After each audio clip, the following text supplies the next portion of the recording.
Mythes et complots avec Christian Page. Christian Page, bonjour. Salut Benoît. Comment vas-tu? Très, très bien. Bon, parfait, merci. Il y a le décès de Bud Hopkins, c'est un comédien, c'est qui? Non, c'est ça, Bud Hopkins. On parlait de Jack Layton, figure emblématique là, du Québec, de la politique, et en particulier ici au Québec où il était très, très populaire. Mais dans le domaine des ovnis, un des personnages les plus emblématiques des 30 dernières années était Bud Hopkins. Ah oui. Et Bud Hopkins est décédé donc il y a quelques jours, en fait le 21 août dernier à New York. Et j'ai préparé une petite biographie parce que c'est un personnage tellement important. C'est une sorte de géant dans le domaine des ovnis. Alors on y va avec une courte biographie. Il est né en 1931 en Virginie occidentale. Il a grandi là. Et puis au début de la vingtaine, il s'installe à New York. Il va devenir éventuellement un artiste peintre assez populaire. Certaines de ses œuvres sont aujourd'hui exposées de façon permanente au musée Guggenheim et au musée d'art moderne. Donc, tu le vois, c'est un peintre accompli. Mais à côté de cet artiste peintre, il y a son intérêt pour les ovnis, intérêt qui débute au début des années 60, où il est témoin lui-même de l'apparition d'un disque diurne dans le ciel. Donc, un objet en forme de disque. Et à ce moment-là, l'observation le touche à ce point qu'il va se joindre à une organisation qui, à l'époque, est très importante aux États-Unis, le NICAP, le National Investigation Committee on Aerial Phenomena, une organisation dont le siège social était basé dans la région de Washington, D.C. Il va donc s'investir à ce moment-là, comme jeune enquêteur, mais c'est vraiment à partir des années 70 qu'il va faire sa marque. En fait, en 1975, il est témoin, il n'est pas témoin, il est amené à enquêter sur une observation d'OVNI importante où il y a de nombreux témoins qui ont été impliqués et son compte-rendu de cette investigation sera publié dans un journal local. Et là, pour la première fois, le nom de Bud Hopkins apparaît comme étant un enquêteur rigoureux. Mais Bud Hopkins ne se fera pas connaître de cette façon-là. En fait, on est au début des années 70 à ce moment-là et le phénomène des enlèvements extraterrestres, on en a déjà parlé ici à l'émission, j'ai de très grosses réserves là-dessus, mais on le sait et j'ai évoqué à plusieurs reprises l'affaire Betty Barney Hill, donc ce couple qui avait été enlevé ou à tout le moins qui prétendait avoir été enlevé dans les années 60. Donc, dans les années 60, le phénomène des enlèvements extraterrestres était à peu près unique. Il y avait le cas Hill, quelques autres histoires plus ou moins bien documentées. Et puis, à partir des années 70, ces prétendus enlèvements vont se multiplier. Et curieusement, il faut bien l'avouer, après la sortie du film en 1975, The UFO Incident, où on représentait à la télévision, donc c'est un téléfilm, où on présentait l'histoire de Betty et Barney Hill. Et à partir de ce moment-là, je rappelle que c'était James Earl Jones qui interprétait Barney Hill et Estelle Parsons Betty Hill. Donc au lendemain de la diffusion du film, on a vu augmenter de façon considérable les histoires de prétendus enlèvements par des extraterrestres. Donc, des gens se reconnaissaient dans ce scénario et là, on contactait des agences. Et Bud Hopkins a commencé à s'intéresser de façon très soutenue à ces histoires d'enlèvement, faisant même de ce temps manquant, parce qu'on sait que dans l'affaire Hill, il y avait ce trou de 2 heures dont ils n'arrivaient pas à se rappeler ce qu'ils avaient fait le long de la Nationale 3. Et ce temps manquant va devenir pour Bud Hopkins la pierre d'achoppement des soi-disant enlèvements extraterrestres. Et puis en 1981, il publie un premier livre qui s'appelle Missing Time, le temps manquant, dans lequel il parle de ces enlèvements extraterrestres. Et là, à partir de là, il va devenir très populaire. Des gens qui prétendent avoir été enlevés par des extraterrestres vont communiquer avec lui. Bud Hopkins va développer une sorte de scénario, il faut bien l'avouer, qui ne fait pas l'unanimité, mais son scénario, et moi-même je le reconnais que je trouve ça un peu boiteux, mais le scénario de Bud Hopkins, c'est que les extraterrestres viendraient sur Terre, enlèverait des humains, et en particulier des femmes, ferait sur ces femmes des manipulations génétiques. Et l'idée est de créer une sorte de race hybride, mi-humaine, mi-extraterrestre. Donc, c'est le scénario que Bud Hopkins va développer. Est-ce qu'il y a des exemples? Est-ce qu'il y a des gens qui circulent présentement qui seraient des hybrides humains? Évidemment, ils sont tellement... ils ont été tellement bien manipulés qu'on ne les reconnaîtrait pas. Ouais. Mais bon, Bud Hopkins base ses récits, ou à tout le moins son hypothèse, sur des récits de gens qui ont été enlevés. Parce que bon, on parle de ce temps manquant.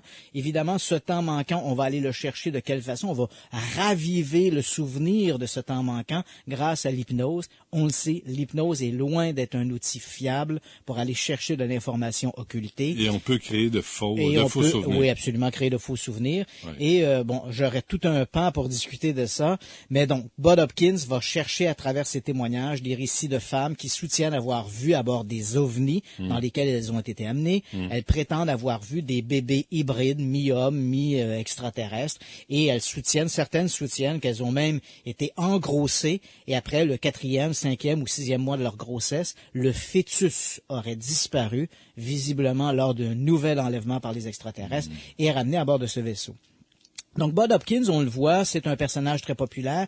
Il va jouir d'un aura tel que personne ne va vraiment contester ses prétentions dans le domaine des ovnis. En fait, moi, je l'ai rencontré, Bud Hopkins, à quelques reprises. Il avait l'air de quoi? C'est un bonhomme qui était excessivement, physiquement un individu très grand, très slim, visage émacié, un homme très sympathique. Ah, tu vois, moi, Bud Hopkins, je le voyais un petit gros. Ah non, pas du tout.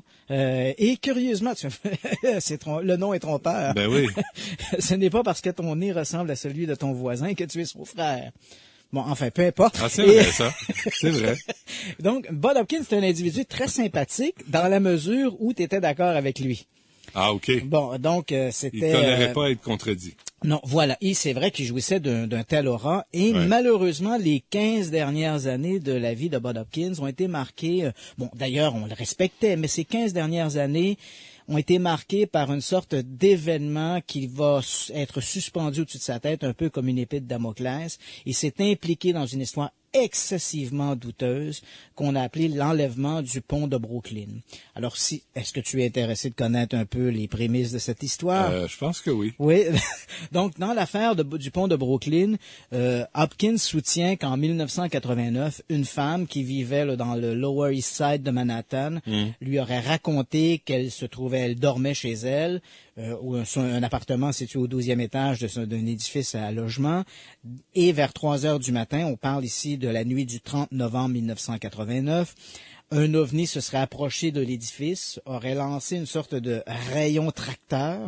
La femme aurait été, à l'insu de son mari, bien sûr, qui dormait à côté d'elle, aurait été amenée dans ce rayon en compagnie de 2 ou 3 créatures extraterrestres. Elle aurait été amenée dans un ovni. Et là, elle aurait subi des manipulations de type génétique. Ce qu'il y a d'extraordinaire dans cette histoire, Bud Hopkins soutient, parce qu'il va la rendre publique en 92, cette histoire-là, il soutient qu'il y a eu d'autres témoins, dont notamment une femme qui se trouvait sur le pont de Brooklyn, et à quelques rues de cet édifice, il y avait également une voiture, et c'est là que l'affaire prend une drôle de tournure, une voiture officielle, conduite par 2 policiers ou 2 agents de sécurité des Nations Unies, à l'intérieur de laquelle se trouvait nul autre que Javier Pérez de Cuellar, le secrétaire général des Nations Unies à l'époque, et tout ce beau monde aurait été témoin de cet enlèvement-là. Le problème dans cette histoire du pont de Brooklyn, c'est qu'elle est marquée de très nombreux problèmes. Une contre-enquête a été menée à un moment donné par 3 enquêteurs. Et tu le comprends, dans une ville de 20 millions d'habitants, et comme le disait si bien Frank Sinatra, une ville qui ne dort jamais. Tu comprends bien qu'une soucoupe volante au-dessus d'un édifice tout près du pont de Brooklyn, on aurait eu plus de 4 témoins. Ça passe pas inaperçu. Et voilà. Et ces témoins-là, notamment les agents de sécurité, dont Bud Hopkins dit voici, ce sont des agents de sécurité qui ont été témoins de ça. Lui-même, Hopkins, n'a jamais rencontré ces témoins-là. Ces témoins-là se sont fait connaître mystérieusement par l'enlevée elle-même, une femme qui s'appelait Linda Napolitano, une femme très excentrique que j'ai rencontrée. Et ces agents-là, on ne sait pas trop comment. Pourquoi tu l'as rencontré? Parce que j'assistais à un congrès sur les ovnis. Je faisais quelques interviews pour une série documentaire.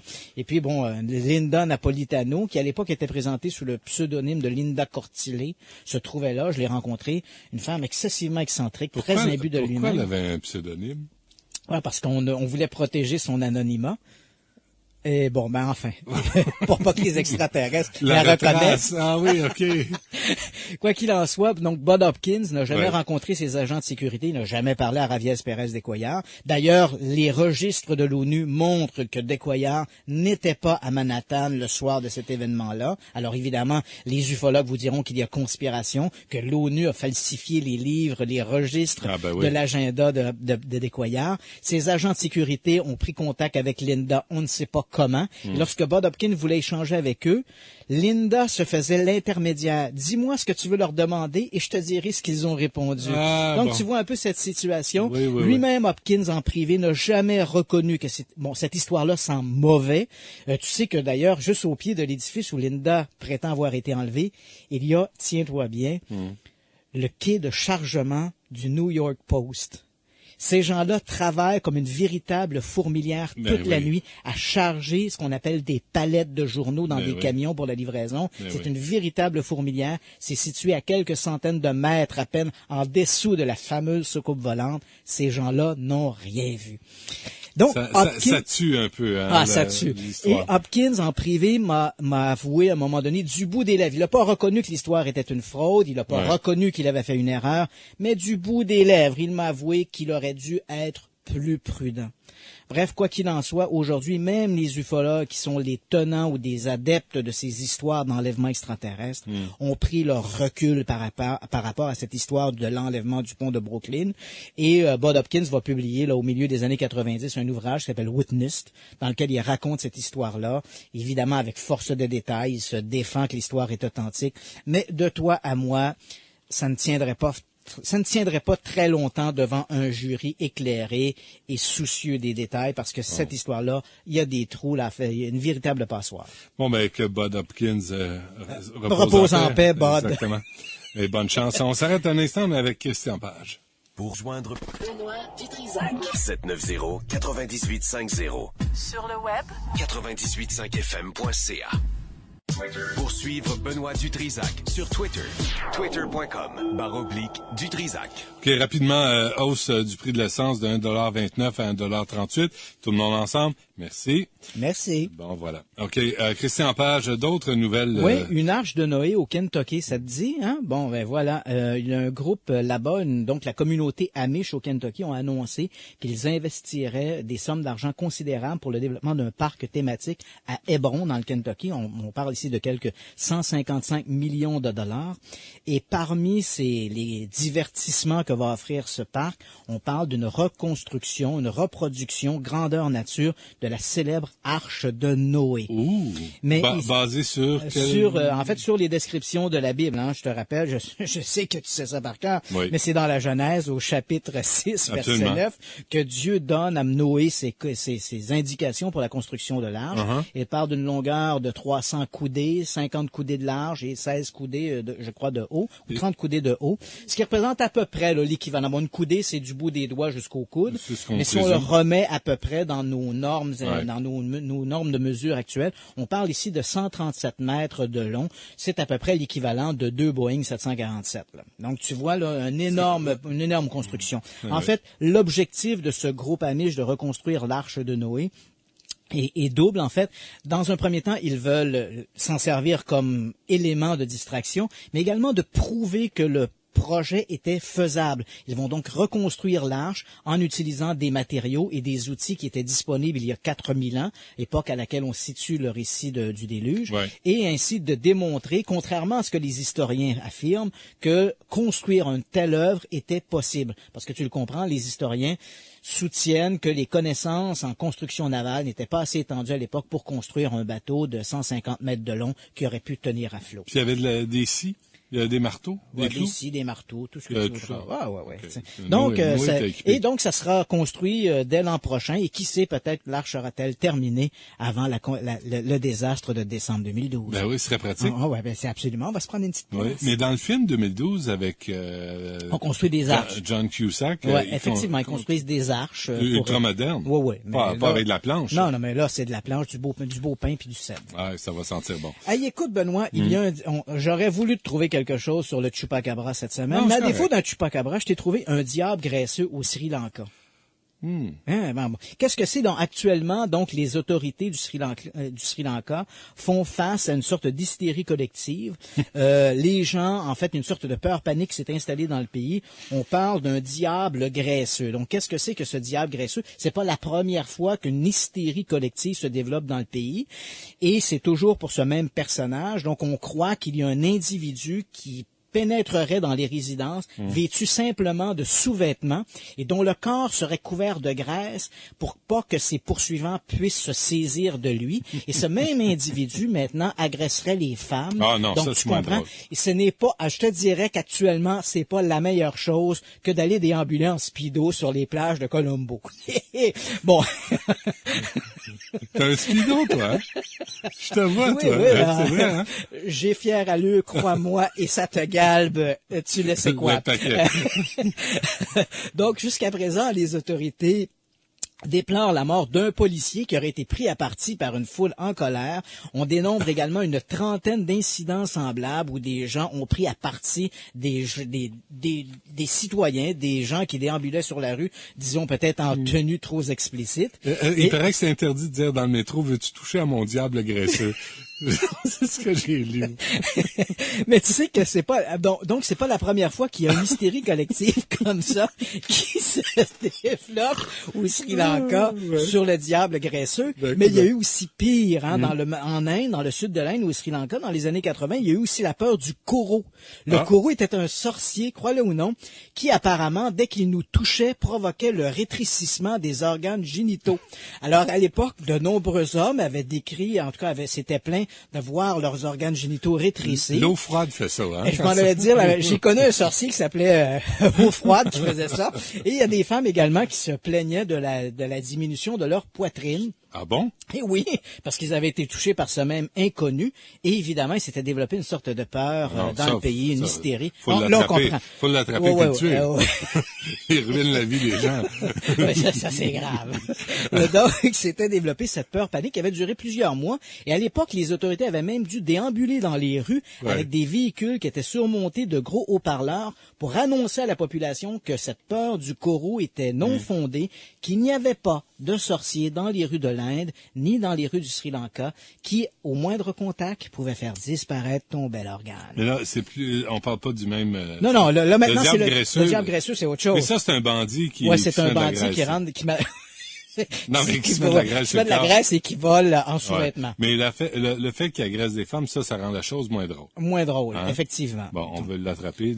Oui, bien sûr. S'il existe, bien sûr, ce diable graisseux. L'expression est très drôle. Oui. OK. Et rapidement, un dernier, peut-être le SETI. Oui, le SETI, ce printemps, j'ai annoncé que le projet SETI avait été mis un peu au rencard après la fermeture de toute une série d'antennes dans un parc dans le nord de la Californie, qui était utilisé pour la détection de signaux provenant de l'espace, des signaux peut-être d'origine extraterrestre. Tu te rappelles sans aucun doute le film Contact avec Jodie Foster qui tournait autour de cette thématique du SETI, le Search for Extraterrestrial Intelligence. Donc au printemps, le projet a été abandonné faute de fonds. Et là, voilà qu'on nous annonce que le projet va reprendre du service, et ce dès le mois de septembre, et ce grâce à des donations privées. On a atteint les sommes qu'on espérait, quelques 200 000 $ pour la remise en marche du programme. Et parmi les heureux donateurs, il n'y a nul autre que Jodie Foster, celle-là même qui incarnait un des représentants, un des chercheurs du projet SETI dans le cadre du film Contact. Dans le but d'entendre des signaux. Donc l'idée, c'est de tourner des radiotélescopes vers l'espace, de filtrer un ensemble de signaux en espérant trouver dans ce bruit parasitaire quelque chose qui témoignerait d'une intelligence extraterrestre. Merci Christian Page, merci à Larry, Alexandra et à François. Merci à vous d'avoir été là. Il y a Paul Aude qui suit après ces infos. À demain midi.